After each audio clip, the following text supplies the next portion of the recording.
flick on a target. You know, it's the same concept. You're playing in game and you're seeing that you're doing something suboptimal and you're showing bad habits. So you think about that one component, and then you fix it, right? It's a small incremental fixes that you want to work on over time, and then they build into your experience, and then you don't have to think about them anymore. So the point of training clicking scenarios is to develop your technique. So why would you the moment it hit 500, which mouse control and technique is less important?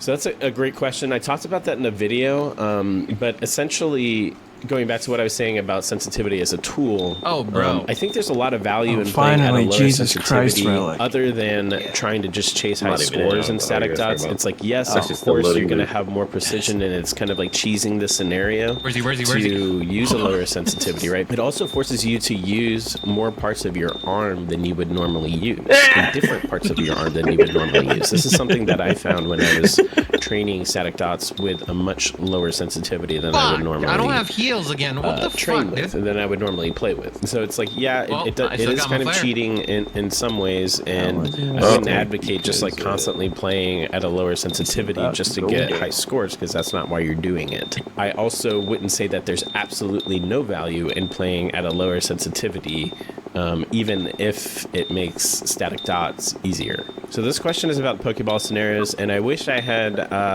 gone into this a little bit more in my video. I just kind of ended up covering it with some text over the screen about why you hold left click button while you hold it down the whole time you're doing Pokeball. So the Pokeball scenarios are meant to help with precision. They're meant to help with one of the common errors that I see people make with static dots and habits that they get into, and I might throw up some video to show an example of this, is kind of swooping around the target every single time that they move from target to target. And it's just these minor amount of waste that they're introducing, but it's enough over time. It really adds up, and it lowers your scores. But it's also it's a bad habit to get into, because it's that, I wonder if I could like there's microseconds in a fight where you could potentially lose a fight just because on top of volley. You need to feel like you're confirming. You should do it at the very edge of the glass piece and aim it towards the other edge of the glass piece. What Pokeball scenarios help with, they help you with keeping lines straight from target to target, so you're not swooping around. You're just moving your crosshair onto that target. You hold your left click button for a couple reasons. One is for score optimization for sure. Another reason is when I start talking about target switching, I'll talk about this concept called spray transfer. And it's the idea where you're shooting at one target, and you are, let's say you got a gun with a 30 bullet mag, right? And then you use 15 of those bullets to shoot one person, and then you just flick over to the next target while still holding down your shoot button, mouse 1, basically. And then you start shooting that next target.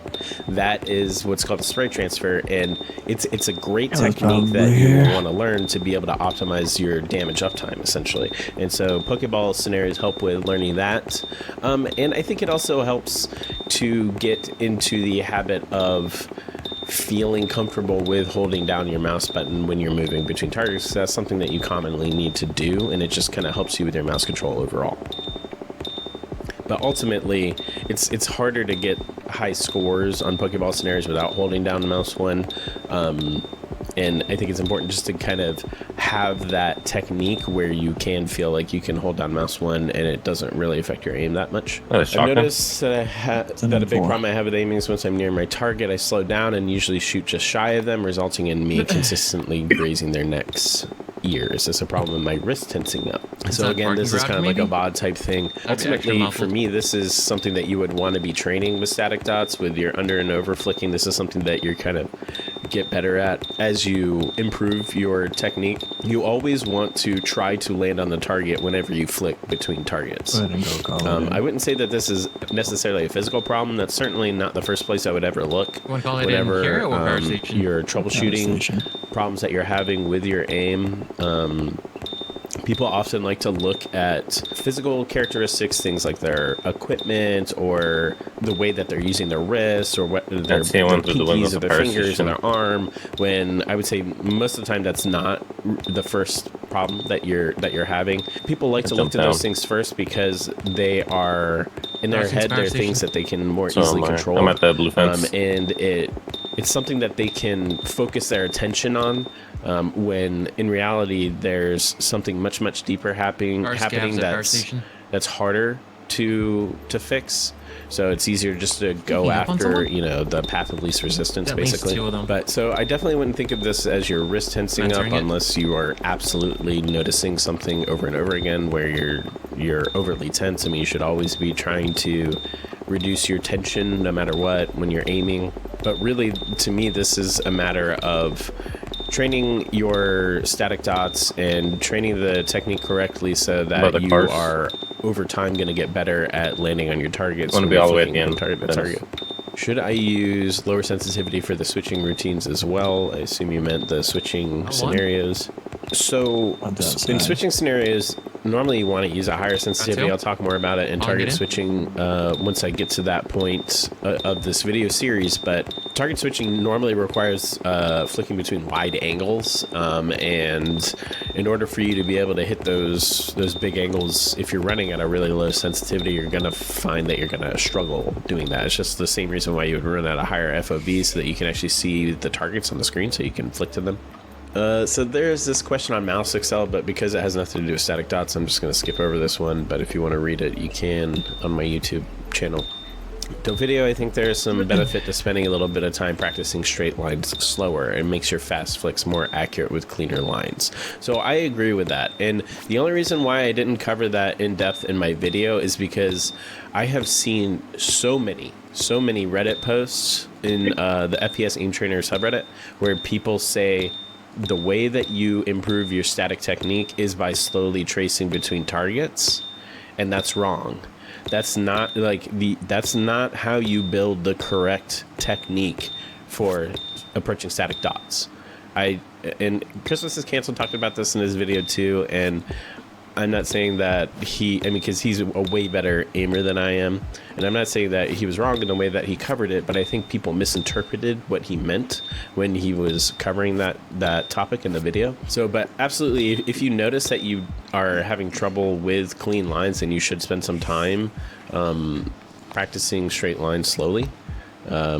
I just think it's important that you develop that static technique from the very beginning. Like if you just installed Kovacs and you just picked up a mouse for the first time and you just started doing FPS games and you started to try to train your aim and you wanted to learn static dots, you wouldn't learn static dots by just slowly tracing between targets. You have to learn that fast flick. It's very important.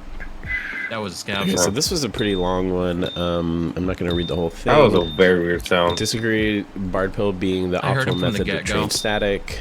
Not a fan of Bardpill method for practicing static because all swings aren't equal and you don't necessarily want to flick to all of them and then micro correct. Some swings are harder than others. Just doing what feels natural to get to the target is the best way to train static. And, you know, Ends was saying could possibly be the way to train for some people out there. It's certainly not for me. So, and by the way, like, I am totally open to like dissenting opinions, and I don't claim to be like the aim authority. There are way better aimers out there. There's way better technically skilled people. I simply try to take all of the information that I see out there in the aim community and kind of distill it into something that people can get value out of. I do a lot of kind of training in my real job. I lead teams in my real job. So being, you know, effective at communication is kind of my thing. What I find is that there's a lot of really highly skilled people out there that aren't good at communicating why they're good, and they might not even care. You know, they just move mouse where I look, you know, is like one of the funny things that you always see people say. All of that said, I still really think that the Bardpill method is the optimal method, the most optimal way to train static that we know of right now. I won't go over why I think that is again because I covered that in the video already. As far as not all swings not being equal, absolutely, you know, and that's one of the main reasons why people don't recommend using metronome, because they feel like in your head you get used to moving at a specific rhythm, He knows where you are. and you force yourself to move slower when there's microflicks, even though the best thing to do would be to move faster if there's like a cluster of dots in that situation. But the technique, no matter what, is still always the same. And if you watch some great aimers out there, you know, like Gord, Viscose, I don't know if I'm saying that correctly, you'll see that they will move their hand. They'll move their cursor at the same speed no matter how far the flick is, right? And so even though it's close, even if a target is close, you're going to flick fast to it. If the target's far, you're going to flick fast to it. And if you miss, you're going to micro adjust, right? Like no matter what, that's still the concept that you're instilling. That's still the habit that you're trying to develop.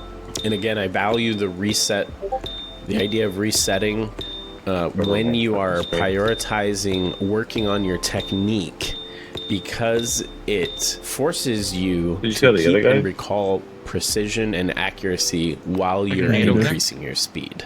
So it's really just, it's an optimization technique. It's a built-in optimization technique. That's why it's so good. If you didn't use a Bardpillen method, it's not like you wouldn't get better at static dots over time. Of course you would. I'm just talking about if you have a certain amount of time, you have 100 amount of hours that you want to invest in to get better aim. How are you going to optimize that time? I'm gonna toss a grenade, like instead of taking 300 hours to get to the same point, you can do it in 100 hours. This is the best way to get there, because you get those feedback loops going. You make the mistakes, you create those errors, and then you improve. Right? Like you have to fail to get better. If you're not failing, you're not improving, right? Like this is something that I think a lot of people struggle with in their head, especially Americans. You know, not to bring cultural identity into it, but like the idea of failing is a negative thing for a lot of people, and it shouldn't be. Can you get into the garage on this side? You're improving. And that's what the Bardpillen method is doing. It's introducing those errors for you so that you can improve. Dun, dun, dun. Talking about a specific scenario and saying sends or sends. So that's one of the most unfortunate things that I hate about shortening scenario and sensitivity is that they both sound the same. Sends and sends. It's gross. This was by far my favorite comment. It's so late, bro. Come on. That's literally it. Like I don't know what that means. I guess that means I took too long to post a video, so I apologize for that. This was an interesting question. I don't find many videos about sniping and quick scoping training. I play COD. Do you have any thoughts on that topic? So to me, quick scoping is really static dots. I mean, ultimately that's what it is. When you quick scope, your FOV changes immediately. What that does is it creates a dimensional change in your viewpoint, and it creates a situation where you have to quickly react to a target being on screen and move your crosshair towards them and precisely land on them, ideally, and then shoot them. So it's very similar to a static dot. Like let's say that you're doing a wide angle static dot scenario, or even a target switching type scenario in Kovacs, and your crosshair is like over in the lower left hand corner, and then the next target appears in the upper right hand corner or something, or it's off screen for you, and then you have to quickly find it and then put your crosshair on it and then shoot it and hit the target. That is essentially what you're doing when you're quick scoping. You're ADSing, you're aiming down sights, for people who don't know what ADSing is. And when you're aiming down sights, most of the time your FOV is going to change, so your viewing angle is going to change, and that's going to cause your target to appear in a different position than once you were looking at them without aiming down sights. And then you have to quickly flick to them, make a change in your crosshair movement, and then land on the target. That's really all you're doing when you're quick scoping. It looks cool because you're basically, you know, you're having to flick, you're having to be precise and accurate when you do flick, and in order to hit those shots. And it gives you, like, quick scoping in an FPS game kind of gives you the best of both worlds, where you can stay mobile, because most of the time when you're ADSing with a sniper, the games will reduce your movement speed.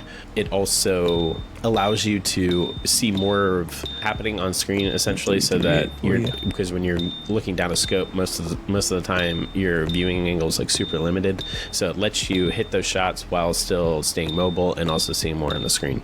So I think that was all of the comments on this topic, on the static dots topic. So like I said, I'm gonna edit this. I'm gonna add maybe some footage for you to look at, so other than just my pretty face and my YouTube channel background. And if this is something that people like, then I'll just keep doing this.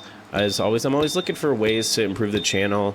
I'm always trying to figure out ways to put more content out there because I know people want it, but it does take a lot of time for me to edit videos, so this is just a way for me to experiment and see how it goes. As always, like, subscribe, tell your friends. Check me out on Twitter. I post there pretty frequently, usually once a day or so. Until then, I'm working on the dynamic or moving dots video next for the part 2 in the 6-part series. See you next time. Holy shit. This is going to be part 2 of my 6-part series of in my opinion, learning each of too fast, the aim techniques that you need to be successful and training your FPS aim. And let's say you watched my first video on static dots, and if you haven't, then you should probably go back and watch that now.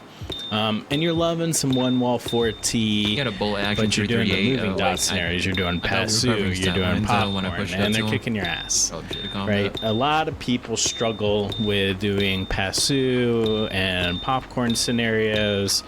Even Bounce 180 to a degree can be challenging for people, even when they're good at doing static. So we're going to dig into how to get better at these types of scenarios. Now, you'll see these referred to as dynamic clicking or moving dots. What makes these scenarios different from static scenarios is that you need a lot of reading skills, you need target selection, even leading and pattern learning. Those types of things that directly translating into what you need to be successful in FPS games.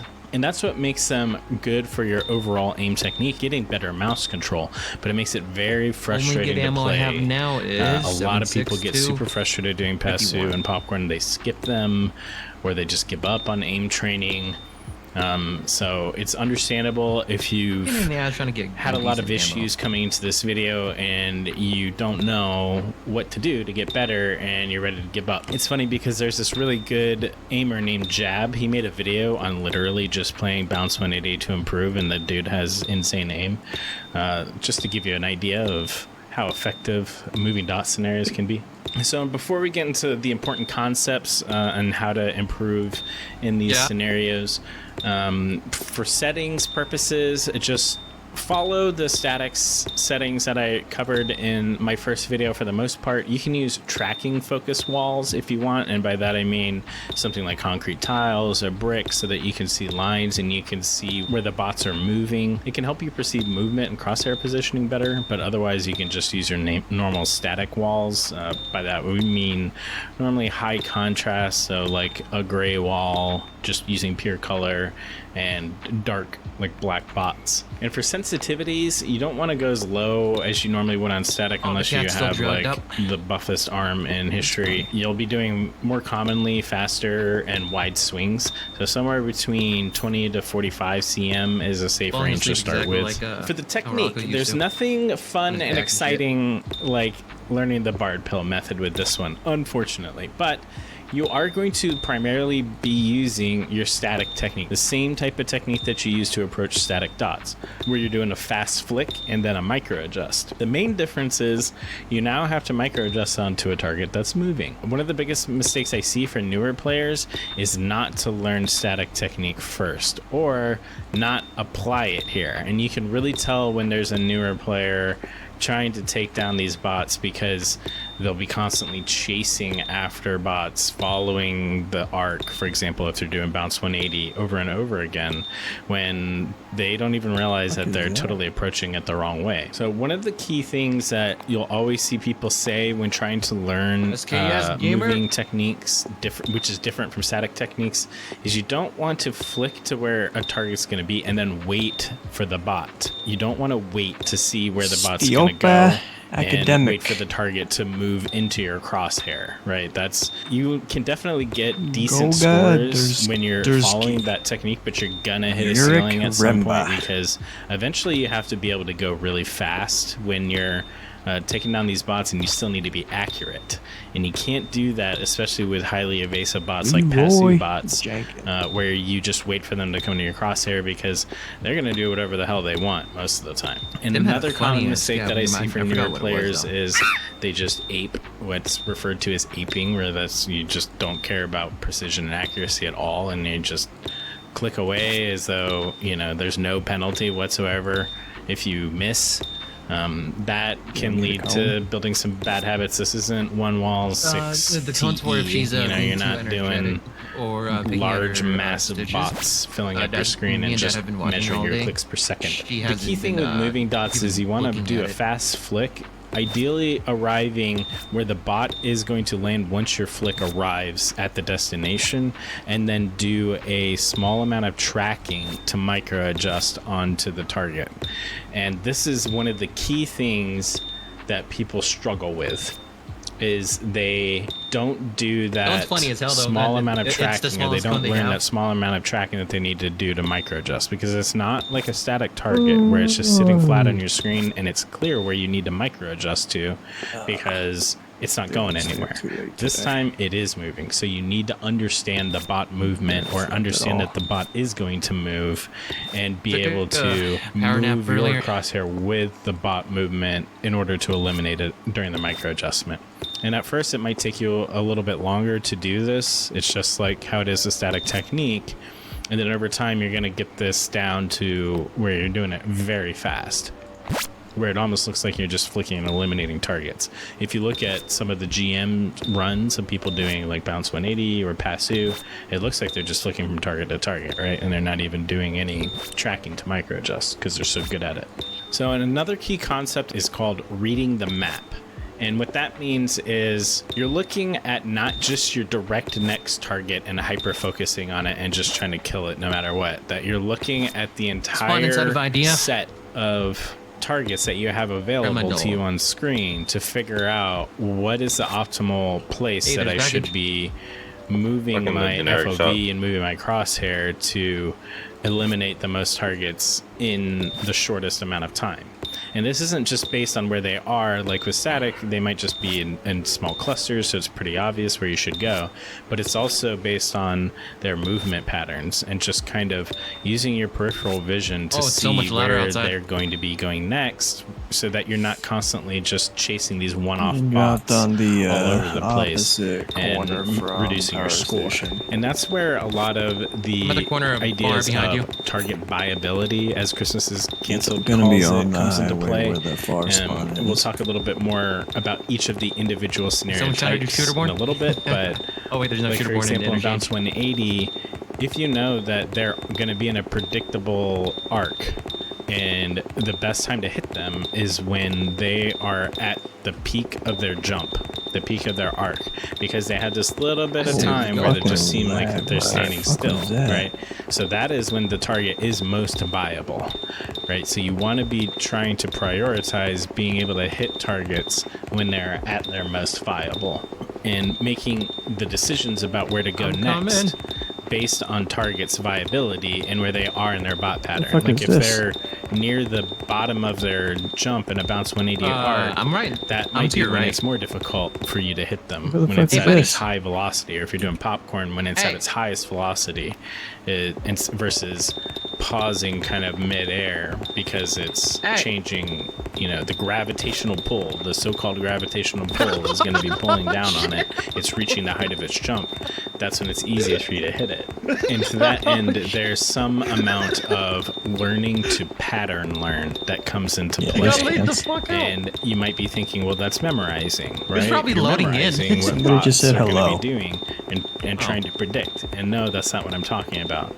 I'm talking about your ability to understand where targets are going to be based on historical context. So if you sit there and you spend a lot of time learning the physical constraints of the environment that you're practicing in this case it's Kovacs, and you look at these bots like PASU bots, you know what their criteria and conditions are for what they can and can't do. They're going to evasively move like in diagonal patterns, but they're not suddenly going to jump really high in the air at a massive velocity. Like a vertical hell or something, where it's not going to be like a popcorn scenario where it's just suddenly going to spike into the air. Even though you're not memorizing the bot and exactly where to place your crosshair all the time, you are understanding the conditions of what the bots are going to be doing. So that's why it's really important for PASU specifically. Doing the tracking invincible type variants, which we'll talk about a little bit, is very important because you kind of learn the physics and the constraints in the world that you have available to you and that you have to work with, so you isolate that. And it's just like if you're playing an FPS game, because in an FPS game there's certain things that you learn over time of like what is and isn't possible inside the game. You would never plan for having to track somebody at an insane speed if there is a limit to how fast players can go. So that's why I call it learning how to pattern learn, because you're creating these ideas in your mind of what is feasible and what is not feasible for the targets that you're selecting. When it comes to speed or accuracy, there's 3 real main types of bots that you'll see map makers have developed to help people prioritize accuracy or speed. The first one is a full reload, and what that is you get a certain number of shots, usually it's 3 shots, and then when you kill a bot you get a full reload. So you get 3 more opportunities to kill another bot, and so on and so forth, right? And normally that type of scenario is developed to allow people to prioritize working on speed, because you get opportunities to miss and you're not scored on your accuracy. That can also lead to bad habits because you might end up getting a really low accuracy and still getting a good score. And when you play scenarios that do grade you on your accuracy, you won't be as successful. And then you've got another type of reload. Normally these are the goaded, they're called goaded scenarios, where instead of getting a full clip of the reload, you only get 1 shot back every single time you hit a target. So like, let's say you got a clip of 3 and you use 2 of your 3 clip mag to hit a target. When you hit that target, you're gonna only have 2 bullets left. You won't get a full mag. Incrementally challenges you to keep hitting your targets, but still not grading you on accuracy. But it was created to kind of help people from just going too crazy on speed.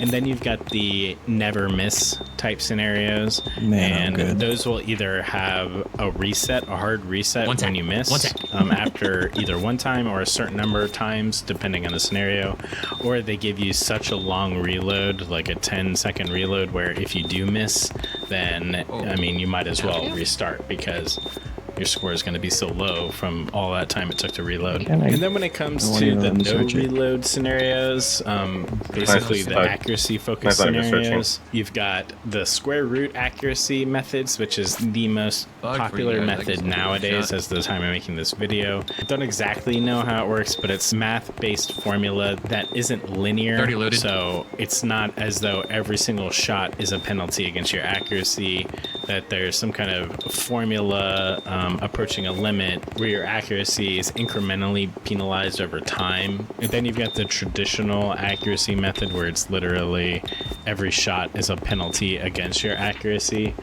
And then you've got the no penalty scenarios, which are just shoot as many times as you like. There's no reloads and there's no penalty against your accuracy. And normally those are obviously benchmark scenarios, and they're really meant for helping you focus on your speed, and Just hit they're fucking normally smaller wall. bots, which are really hard to Tired. hit, so it's not like you can just spam and benefit from it I've been anyway. chatting In out the all day. first Yeah, in front video of me. about static dots, we talked about the Bard Pill method, Debating and shooting. and resetting after you miss a certain number of times, Do it. resetting after I'll the shoot first up 10 his hand. seconds of the scenario if you miss. And can you do that here? Not directly, went to right? the I don't right. think you can directly because there's always going to be some amount of accuracy, lower accuracy scab that's junk just box, inevitable, no matter how good you are at box. these scenarios. There has been a couple You gotta get a blue wall. of scenario types You just went invented prone over recently, here. which I think are worth investigating. We'll talk about it in a Oh, little I bit, didn't but hit in the trees. the never miss scenarios that I mentioned earlier Hope he doesn't speak can be Vietnamese. valuable. They're extremely frustrating to play, depending on how many shots you get before it reloads, because it will literally reload the scenario if you miss. So good luck Wait, ever wait, let me finishing a take the run. shot first. But there's also variations that angle. like Raspberry has Yes. put together, which has a long reload after a certain number of misses, where Dead. you can keep playing Damn. and the score is so affected that it's not worth out, keeping, watch but out. it does let you keep playing. So some of that frustration associated with constantly having to reset can be eliminated with these, and I like those. There's another user by the name of Just fucking up my C7, rep which today, aren't recently I? put out some interesting scenarios, which I'm going to talk Damn about it, in a little Eminem. while as well. But also along that same idea of not a full reset if you miss. bounce? So and as you're doing these scenarios, right through the notice zone. that you're going to have a lot of jitter and Power of shakiness. 54R. This is very normal. There's a lot of fingertip aim at play here, and that is an area that a lot of people have underdeveloped, myself included. So It's to fucking be expected that's annoying. something that you're going to be building up and fixing over time. So if anything, it's good that you see that because it reveals where your weaknesses are and what you need to improve wanna see on. how I did it, And one of the Dennis? things I'll be talking about in a little bit is Oh no. Just No, throw I'm a good. fucking all of the smoke. movement type scenarios. I You- think you it's think you're very funny? important for No. improvement. Prioritize working think on you're funny? multi-click to kill. I can see the back of your scenarios. knees. Let's say You you're wanna see playing how it Bounce feels to get shot in 180. the back of the Normally knees? it's one shot, one kill. my There's hamstrings, variations where does that of count? those scenarios where it takes you 3 shots to kill each bot. And why I think that that is very important is it helps you with prioritizing tracking the bot after a flick. It's important. Why are we not to exfilling it? What be the able fuck? to quickly flick between targets and then Dude, we're all move gonna on die. if you miss. It's also very important to learn that micro adjustment in moving dots is not the same as I it will is in fuck static you dots, up. and you have to kind of follow the bot a little bit after Okay. you flick, and that's should where I probably think the properly multi-click exfil. scenarios really help Fuck. you. Main scenario types out there. We're all about the the grades. most common one is called Pasu. There's tons of different flavors of Pasu, but it's essentially what I would refer to as evasive bots. There's other ones out there like Psalm Click, there's OCH Click, Tune Click if you're looking at the RA Hey, look out there, I'm benchmarks. So it's tired. not just Pasu, it just happens to be that Pasu is definitely, without question, the most popular bot watching type some when it comes to TV. evasive. When you're first trying you out liked it. Pasu, there's 2 important Ah, things to catch up on prioritize. Demon The first Slayer, one actually. is playing the slower bots Didn't you like, versions because you Jujutsu really Kaisen? need to kind of even understand watched it. what the bot movement is going to be like. You're Yeah, not you know me, I memorizing, can't stay and this still isn't for long. I memorizing, gotta- but my you're mind needs to learning be in your engaged brain in what this. it means for Pasu One bots time to I move watched around and what you something need to when I'm prioritize getting in these scenarios. And then the second is doing makes Pasu sense. Track Invincible. You want to start Well, out with the new larger season bots at released first, for and Jujutsu then Kaisen. slowly over time as you If get you are better, interested in that. decrease the bot size Yeah. because it's going to be harder for you, and it also helps you I'm not work sure. on I watched it precision on, a lot more Crunchyroll. and accuracy. It's easier to be It accurate should- with larger it should be bots, on- and as you get Mention. better aim, you'll mostly be fucking waited like focusing 6 on years large for bots it. just to help you Jujutsu Kaisen, increase not your really 4 years, speed. but still, Jesus. If you're doing any type of TS sends or like target Isn't that my switching method? scenarios to do very Yeah, low yeah, time like- to kill, low a lot of TTK manga. on the bot, Chainsaw so you're Man. not training tracking Got it. as Yeah, they're- as often. they're being worked In to the ground. Pasu, I think no matter what, you're going to be training tracking more It's good money frequently for than them, you would in hopefully. like Bounce 180 or Oh, yeah. Popcorn. Like you said, there Workers was somebody by the definitely name of deserve it, in my C7. He even put together Yeah. a document, which I'll provide a link to, which goes into detail about all of these different scenarios that he created and the reasoning behind each one of them. So you can look at them good night, and boys. then look at his justification for why he created them and what it helped him with. Leave a box around, and if you have a cat, and they would appreciate it way more than furniture. I left the Amazon box on the ground, and she's inside of it right now. As I was thinking through this and looking at this guy's scenarios and trying to figure out how to communicate what people need to work on, especially variety of skill sets, the beginner side and then the more advanced side, I just went ahead and put together a routine. And I'll talk through this. I just called it You Better Move. So the idea I had with this playlist was basically to run it in a progressive style. I made it so benchmark scenarios can run those multiple times just to get those feelings of accomplishment as you are getting better at the benchmark scenarios, which is, I think, is important to keep your training going. And it's easier at the top half and then more difficult at the bottom half. But the way that it's presented, you can run it in order, and I put it in a specific order. You could also just run it one by one style if you wanted. I think both have their benefits. And so the way that I started out is you start at the top with like easy slow bots, and I think as you're learning Pasu and moving in general, you should focus on the easier, slower bots, and then an easier tracking invincible those guys that are, one you know, bot. I was like, I use what Pasu up, track invincible V2. If you're having difficulty with the bots, what's up, they can help you build and understand how you should be playing the scenarios.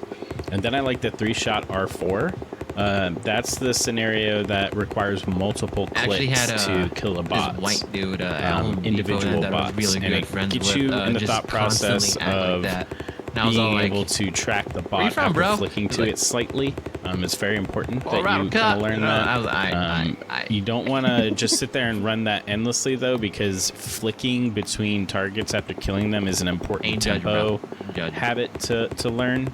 I went with Pasu Voltaic Large TS Hard. It's got Pokeball bots that you need to kill, and they have a small amount of health that regens, essentially. Helps you with the idea of lingering a little bit after flicking to a target in Pasu, which is important. It's not like with Static, where you know exactly where the bot's going to be, so it's easier for you just to do the flick and then the micro correct. In Pasu and evasive moving dots in general, there is a lot of awkward movement that's going to be hard for you to track after you micro adjust. So having that little bit of regen prevents you from going all in on speed and just aping and focusing too much on flicking. And then I put Pasu Voltaic LR3E, which is the never miss type variant that I was talking about. It gives you multiple chances to kill a bot. Once you have a reload, it essentially ends the scenario because the reload is so long, but you can continue with the scenario if you so choose. And then I just put the benchmark scenario, Pasu Voltaic easy. And then basically you just start over again with this same concept. Are they older or are they younger? Except this time the bots are much more difficult. And I went with one wall 5 targets Pasu Extra Jumbo instead of a slow bot scenario version of Pasu. This one is good to practice because it helps you with developing speed and tempo as you're flicking between the bots. Again, once you start to get to the higher difficulty levels of Pasu and moving dots in general, there's a lot of flicking and kind of floating over the dots that you'll need to learn and practice. To get the high scores, you can't just keep going at a slower speed. And then went with one wall T Pasu Raspberry V1 Invincible for like the tracking one. You can choose if you want even more difficulty. You can go with like the Pasu ADHD versions, which are out there, or like Packy Track. Definitely options for if you want the difficulty. And then you've got Pasu Voltaic Small, 3-shot R5. And this is really when customization can come into play. There's a lot of different variants. There's smaller, even smaller bot versions of them. There's different amounts of shots that you can give yourself. There's different amounts of reloads. So feel free to experiment with that. Try to just keep the overall concept behind the playlist the same, but you can certainly swap in and swap out scenarios. And if this is too hard for you overall, then you don't have to run this at all. You could actually skip all of the second half of the routine after Pasu Voltaic Easy. And then I inserted a couple non-Pasu scenarios that are still moving dots, like Solemn TS Angelic Click. I like OCH Click, HS. They're also evasive bots, and it gives you something new to try and a different movement pattern to work with. Pasu Voltaic Small Reload or Pasu's Small Goaded are very common training scenarios that people like to play. At the end of the day, especially it is a workplace, and a lot of people have issues with just showing up to work and are in a bad mood as kind of the micro tracking that you need once you switch to a bot. You could also go with something like Tam Speed 2BP. That's a pretty popular one. I think that would work better if you want to get that wrist kind of micro flick control in the playlist somewhere. I think it's important. I went with the Raspberry versions near the bottom of the playlist for the Invincible, and the just regular Pasu Click versions are very difficult versions. And then finally you can do Pasu Voltaic as many times as you want. But overall, just the idea is to run this in a progressive way. If you can run the hard versions of the scenarios, and I suggest that you just run it top to bottom, or you could just clip out the beginner part of it, quote unquote. If you're already like Diamond Plus in Pasu Voltaic, then there's really no reason to run the top half of the playlist. So it's meant to be customized, but also just try running it as it's built. That's a lot to talk about for just Pasu and evasive bots. We can talk more now about the other scenario types. I think it's important though, the reason why I focus so much on Pasu, because it's really the most difficult moving dot type that people struggle with. It's got the most amount of aim techniques that you need to develop. Bounce 180 is a bit more straightforward from my perspective. So we could talk about Bounce 180 being another really popular scenario type for moving dots. If you've learned the technique for the Pasu, then Bounce 180 is very similar in terms of how you should approach it. The biggest difference being with Bounce 180 is your target selection is a lot more based on predictable bot paths and less on evasive bots. The Bounce 180 bots, you pretty much know where they're going at all times. I mean, they do kind of this weird parabola movement sometimes in the air, which is hard to get, but the main thing that you want to focus on with Bounce 180 is tempo and leaving your crosshair at the top of the arc where the bots are going to move, so that you can continue clicking on the bots and not focus as much on tracking them. In fact, most of the times you don't want to be tracking them. If you look at the high level players that are running these scenarios, they pretty much never chase any bots ever. They're just going for as many kills as they can possibly get. So it's quick flicking, and it's keeping the crosshair near the arc and shooting them at the easiest place to hit them, which is at the top of their arc. There was definitely like a whole group you move on if you miss. You don't sit there and keep trying to chase individual bots. They were actually shit talking to me as for practicing my girlfriend before they knew it was my girlfriend. It was funny as fuck. Bounce 180 like 3-click type scenarios, similar to what benefits you in Pasu, where it requires multiple clicks to kill the same bot. Like Dennis is a bit of an influence. Like I think he's in gang or some shit. Focusing on the I was always hanging out with the like a static, what up nigga internet kind of people, you know. An amount of like target selection, the dynamic nature of the bots. You need to be able to do a micro adjustment on and a like, moving target. It's not like so I'm trying to like act like them. If anything, will help you a lot. It's typically them just doing them like TS scenarios with and it's me just like regen. My white ass. Basically the same types of concepts that you would apply to practicing Pasu. The one difference being I would not focus on like Bounce 180 tracking or invincible tracking for this. It's just a shit ton of people didn't vibe with me than what you are learning in Pasu, because the bots aren't as evasive at least and you're not really following the bot through the entirety of its arc. You're really wanting to focus on hitting it at the top of its it kind of gets you moving, you know? Popcorn is, again, this is a difficult scenario for a lot very precise. This, out of all of the different moving dot scenarios, Popcorn requires the most amount of precision, and that's what most people struggle with. That you're just lifting. Ironically, a lot of times people will get really good scores in Popcorn first out of all of the dynamic scenarios. Given everyone in my department, including myself, we're fucking pissed it's more intuitive how to get better at popcorn. We never took it out on the coworkers. If anything, we were always the ones saying hi and all this shit. Is treating it more like a precision scenario and a smoothness scenario. Christmas is Canceled talks about this in his video as well in a much more succinct manner than me. So instead of constantly flicking around to the different bots and then moving on if you miss, like you would in a bounce 180 type scenario or just static dots in general, you want to very smoothly and precisely approach the bot. What do you mean? You can definitely flick, especially if your next target is like a wide swing from your current crosshair location. You guys as you're approaching the bot, with your crosshair, you want to very smoothly and slowly and precisely acquire the target before hitting your shot. I think it was during the time where they would call us 20 fucking times to get like a single item from like customer service as a return to like put it away because they have a pet peeve of keeping it clean and shit. And I'm over here like, nigga, I got a forklift 3 different fucking people right now. What the fuck do you want? Kill type weapon, so you don't get a lot of opportunities, and it gives away your position when you shoot. So you want that shot to hit, and that's really what you're practicing when you're doing popcorn. Is you're practicing your precision, you're practicing your accuracy. It's not a speed scenario.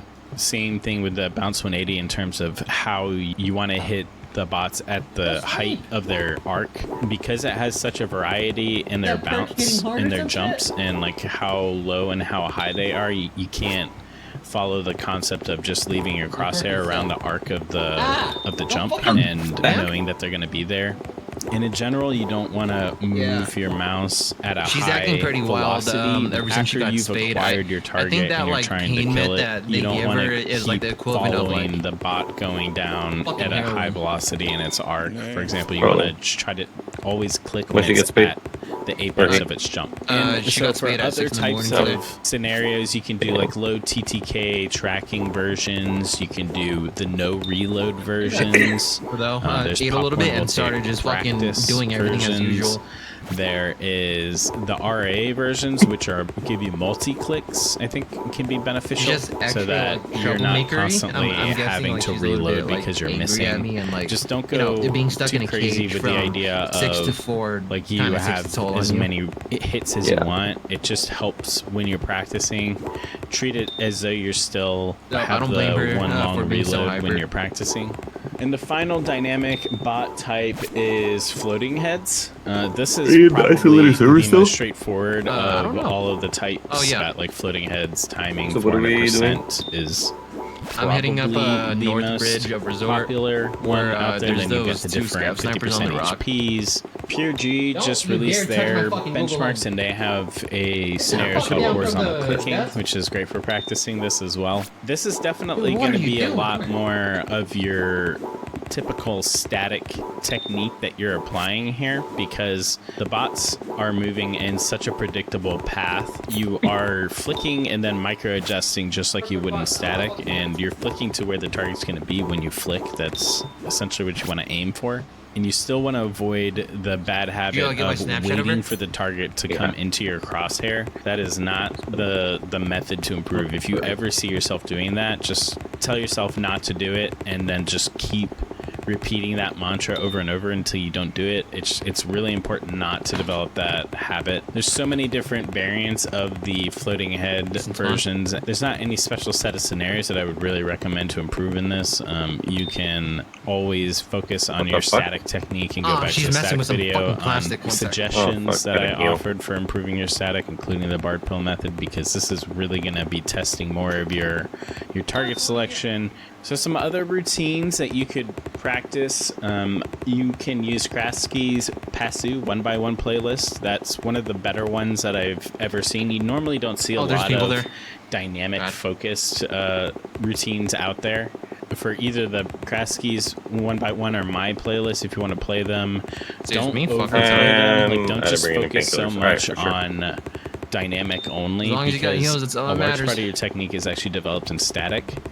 This is more of challenging your reading skills, your precision, your accuracy, your fingertip aim. Fusa also has a great so much to the point where you fucking break open your stitch. That's gonna be such a pain in the ass. Dynamic. It's just called Bloop. Fusa, a lot of people might not be familiar with who Fusa is. He's kind of been in and out of the AIM scene recently. He has most of the top scores and most of the hard scenarios. An amazing aimer. The routine that he developed is very difficult. Just know that in advance. If you are of a higher skill level, then this is good for you. But if you're not, you're going to struggle. And then Dan has a precision and reactivity routine. It has a variety of scenarios that are really not focused around clicking, but it also does have. You gotta kill those snipers or what? Like Popcorn Voltaic, for example, practice. Psalm TS Angelic Click. Pasu Small Pure. So check it out. It again is on the harder side. There is an amount of developing your reactivity, which is going to help you people that spawn in at Lighthouse should be coming towards here or coming situations to or evasive clicking in general because of the small wrist movements that you have to learn to kind of reacquire a target that is moving in a place other than what you expect. So practicing reactivity is certainly going to help you. It's not going to work against you. Again, dynamic is not one trick. You don't want to sit there and just constantly practice dynamic alone. Some of the most common mistakes that I see for people that are practicing and playing dynamic clicking scenarios is not focusing on accuracy enough. All game, the penalties for having low accuracy is much harsher than you might realize. You want to resist spam clicking. Pasu especially is really built to test your precision and accuracy.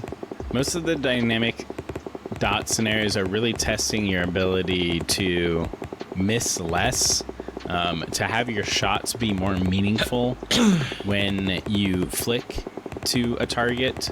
So you just have to remember that it's not speed training, it's not your clicks per second training. It's the same in static, it's just that in static it's a lot more apparent because the targets aren't sitting still. Focus a lot on that first hit mattering and being the one that will hit. So that's why learning the micro adjustment on a moving target after you flick to a target and slightly tracking, being prepared to slightly track after a flick is very important to learn. Another common mistake I see is people chasing individual bots, constantly chasing after bots. This is still definitely a tempo-based scenario. You got to learn to flick and micro adjust and click and move on if you miss, instead of just constantly, trying to kill that one bot that you're dead set on. Newer players also hyper focus on individual targets. Instead of reading the overall map, you want to be looking at what the best place is for your crosshair to be to maximize the number of targets that you're going to be killing in not just your current target, but the next immediate targets that you're going to be shooting for. This happens a lot where I see, especially the bots start bumping up against the side and there's 3 or 4 different bots right near them. And they're so focused on that one that seems like an easy kill because it's sitting up against the edge, and then they just keep missing because they're focusing so much on that one bot. You need to be thinking about how many you're going to be able to kill in the shortest amount of time. Another big one is the obvious one, which is waiting for the bot to enter the crosshair. This is probably the biggest mistake that I see. You gotta get out of that habit. It's just like when tracking, they always say, to assume the bot is going to keep going in the same direction instead of predicting it. Think of it just like that. It is such an important habit not to develop. Literally running around the entire room, yourself of it all the time. Don't wait for the bot to enter your crosshair. Never done this ever before. And the final thing that I see is not picking the most viable targets, especially in bounce. They won't be thinking about bot spawns. They won't be thinking about, what the most optimal set of targets are to hit. So you'll see these constant wide swings from side to side in 180 degrees, hitting one bot and then going all the way to the other side of the map to hit another bot, and then over and over again. And you're just killing your scores because even though your technique is good, you're not killing enough bots to spawn more bots to get that score up there, right? So it's another important thing. And it's not just about developing the score and getting a better score. It's nice. It's good for those dopamine hits and having, I don't feel like fucking Tarkov you're getting better, having to do this dumbass run all over again. But it's also learning how to use a tempo-based gun, because there's a lot of tempo-based single-click guns that are very effective in FPS was able to see me through like 3 fucking bushes. You need to be able to track a moving target and keep hitting it, right? Or if maximize your loot, multiple targets that you want to do a little bit of damage to each, you want to be able to do that. And if you're not practicing that skill, then you're going to be afraid of using those types of guns. So it's developing your confidence there as well. So I hope this was useful for you. The next video that I'm going to put out is going to be on static target switching. Eventually we'll have all 6, and then you can just watch them start to finish. Oh my god, hopefully it'll help you develop your aim technique. Reactivity tracking is going to be dead last. Make sure to follow me on Twitter if you don't already. I post a lot on there, and like and subscribe. Tell people about my content if you think that they'll benefit from it. And I'll see you next time. Oh.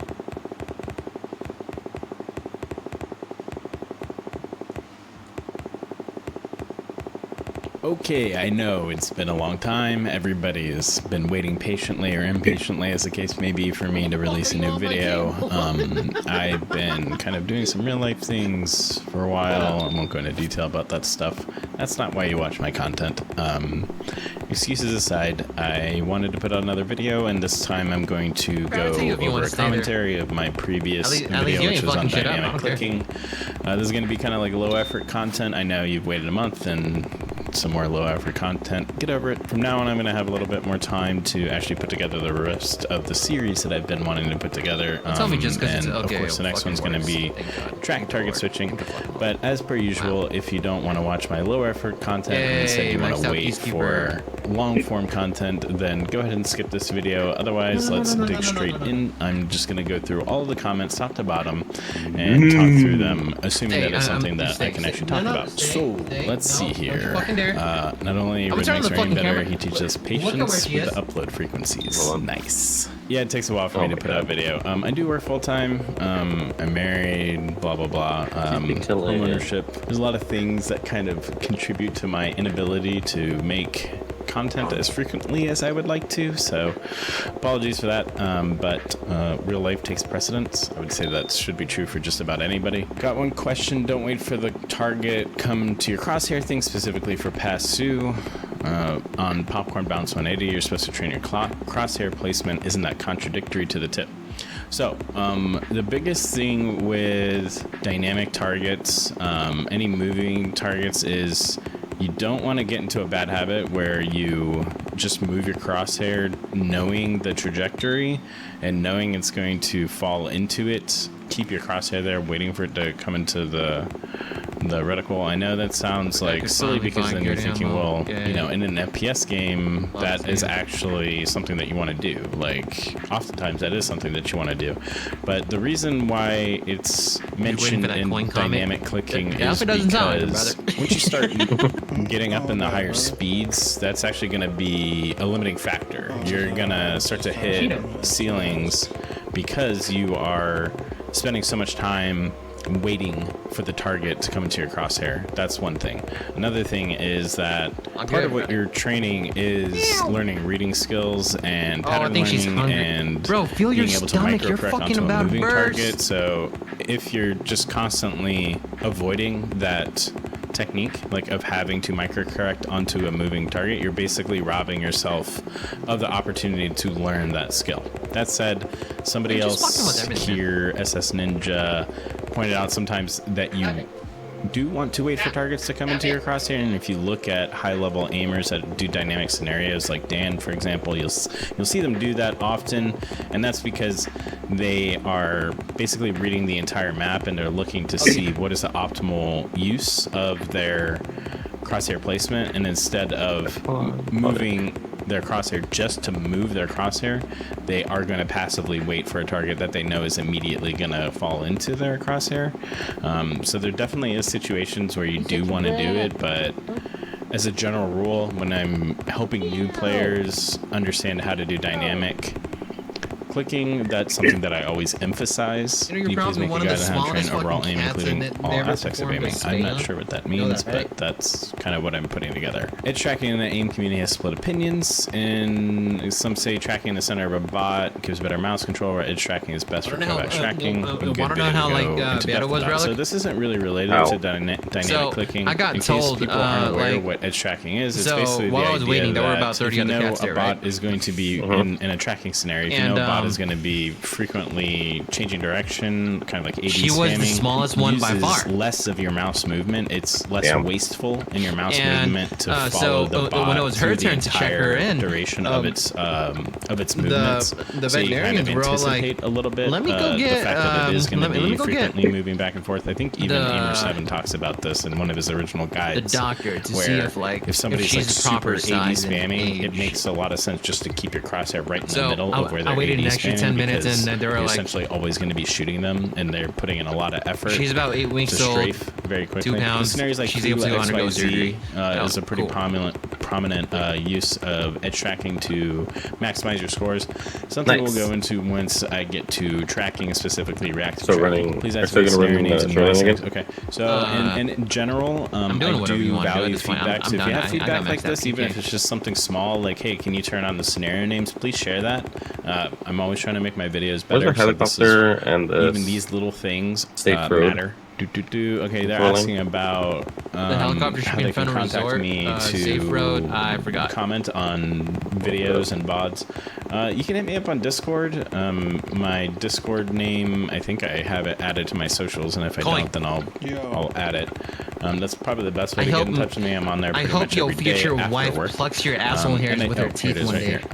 And I don't mind doing VOD review every now and then. We do. Just know I need to do that all these places if you don't mind. Other things that I might want to be doing, so I don't have time to just you like got to experience as what I say. Not great of a coach. My guy. Okay, nice fit. I have a question. You said it is best to hit the balls while they're at the highest point. Doesn't it make more sense you want to hit the balls in every position because it trains more mechanically? And I think I know what they're getting at. They're basically saying, like, if you're trying to aim train and for an FPS game, and if you're just constantly shooting a target when it's at its most viable, when it's at its most, at the apex of its jump, in this case for like bounce 180. What are you scratching? Okay. Aren't you robbing yourself of the opportunity of hitting a target when it's at the worst place to hit it, right? So like the idea is like you want to train for scenarios that you're bad at, or that because in game, I'm glad you're don't not even going to give control a fuck about where the target is, and you might need to shoot them in a very suboptimal way.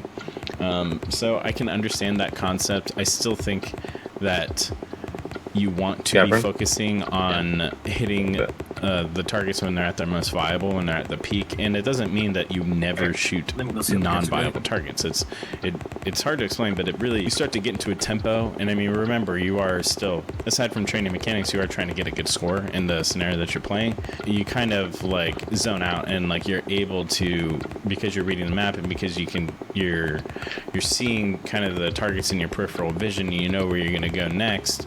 You're definitely going to be shooting at targets that aren't at the peak of their jump, because you need to keep shooting at targets. Like you need to constantly have an uptime where you're killing things, right? It doesn't make sense, I guess, for you to purposely go after targets when they're at their least viable, just to like train for that circumstance. Like you're basically gonna gain that skill passively as you're trying to shoot for the targets at their most viable. Just want to ask you, ever do an in-depth video about micro shoot scenarios? I mean, to me, that's microflicks, which is static, which is what I've covered in the static video. So if you want to get info on micro shoot scenarios, hit fire type scenarios, check my static vid. You mentioned that you shouldn't be waiting for targets to cross your cursor, and for the most part this is correct, but a large part of the scenario is that right after shooting a target, you should be reading the movements of targets surrounding your cursor crosshair and pick out which ones are actually moving toward your crosshair. Moving your crosshair into the path and clicking on time is a huge part of it, and so yeah, that's what I talked about before. Strive Sensei, I think, is SSJ Ninja as well. That's who I was referring to. Basically, That's correct. Like, a big part of dynamic clicking is reading the map. What I talked about in the video was reading the map, and there are times when the most optimal thing to minimize waste is to wait for the target to come in your crosshair. It's just not something that you should train for, if that makes sense. Should I practice any routine 2 times my sends for half the exercise and the other half of the normal sends I use? This is a common thing. A lot of people do this. They'll just train with a higher sensitivity. Basically what you're doing is you're increasing the difficulty, because the higher your sensitivity, essentially the more jitter becomes apparent, the more mouse control you kind of need. I wouldn't say it has to exactly be half or double or whatever. Like, you see a lot of Twitter posts, especially from Aimer7, where he talks about that. There's no science to it. It's not like you need to exactly double your sends. Just increase your sends if you want to increase the difficulty. Tracking might be much better than the static clicking stuff. I'm binge watching. Okay. So I just replied to this, so it's fresh. It's really common for people to have one, of course I get this again. Specifically one dimension of their aiming that is better than others. Guaranteed. Like, if you're always playing Apex, your tracking and reactive tracking is probably going to be better than anything else. If you're playing COD, your target switching is probably going to be better. If you're playing games like CS, your static's probably going to be better. Like, that's just because you have to learn to aim when you're playing those games. And those games emphasize certain types of aiming mechanics over others. So I wouldn't stress about it. I would say it's almost always beneficial to develop a full aim profile. There's probably very specialized reasons if you are like competitive, where you might not want to focus on an overall aim profile and instead specialize in one dimension. But I mean, if you're at that point, main tracks are up in front of the warehouse. Aim is probably not your weakest point in your overall effectiveness to be competitive. So, should I be doing routines, i.e. fundamental voltaic, and she's specific before that? I actually missed this one. I didn't reply to it. I think so. Like, I think there's a lot of benefit to doing routines. I think people overemphasize routines as well.